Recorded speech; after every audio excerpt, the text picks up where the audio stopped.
Hello everyone and welcome back to the channel. So here I have an article from the excellent website gamesindustry.biz and the title is Take-Two President Highly Skeptical About Games Subscriptions. Remember that Take-Two owns some big studios like Rockstar and also 2K. And there are some quotes here in which the president expresses his opinion about the game subscriptions and the future of gaming as far as game subscriptions are concerned. It's like whether game subscriptions will be the only way to get your favorite games, or will the traditional way of selling games, so to speak, like selling games at $60, is it going to stay there or not? He says here, quote, "I don't think our views have changed much. We're open-minded. We are highly skeptical that subscriptions will be the only way or the primary way that interactive entertainment is distributed. That's because of the way people consume it and the price points for owning a title which is very reasonable and very, very low actually on a per hour basis." And here let's spot the first lie. So here he's saying that, the amount of entertainment that you get for $60 and now $70 if you go for a PS5 title, for example, and subsequently what you're paying is actually a lot lower than what you're playing. But then again,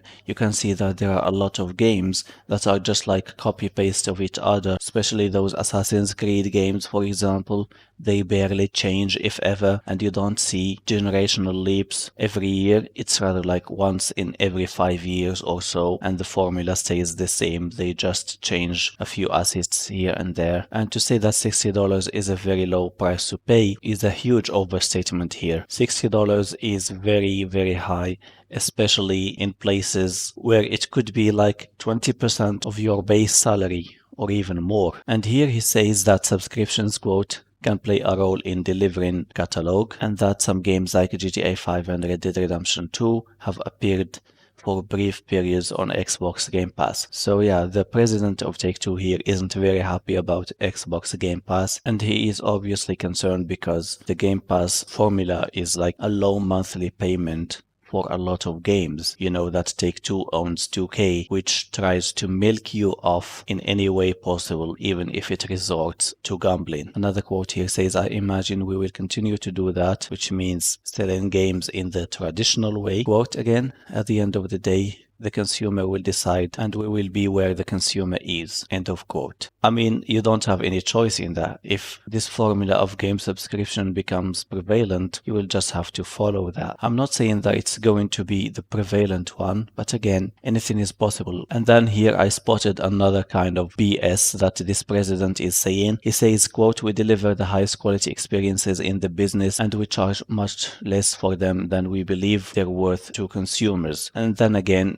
it's the market that decides, not you. And also, you're not entitled to say that you deliver the best experiences in gaming, because you don't. There are some games that Take-Two Interactive has and that are mega popular, like GTA games, for example, but there are some dumpster fires like those wrestling games and basketball games, because 2K is including gambling in them, like real gambling, not just microtransactions, and they also try to put some ads in the game. So yeah, that's not the best experience, that's not the highest quality. There are a lot of other companies that do a lot of games that can be miles better than what Take-Two presents. And the tone here saying that they believe they're worth to consumers more than what they charge for is like he's really salty that the games are $60 and $70 in some cases, and he wants to charge people more. And I don't think that's going to happen anytime soon, unless the PS5 becomes a huge success and the games sell at $70. And another quote here says, "And then we deliver typically an ongoing component that is free. That is already a great deal of value at any monetization. Of course, it's totally optional." And another BS lie here says, "And unlike many sorts of casual titles, the monetization is not necessary to enjoy the experience and it's an additional benefit." And that's a big fat lie in there, because when you try to hinder the experience and the enjoyment of the gamers by putting these paywalls and these gambling mechanics so that gamers don't get their favorite player, for example, in an NBA game, you cannot say that monetization or microtransactions are optional. They're not. You're just forcing them in a very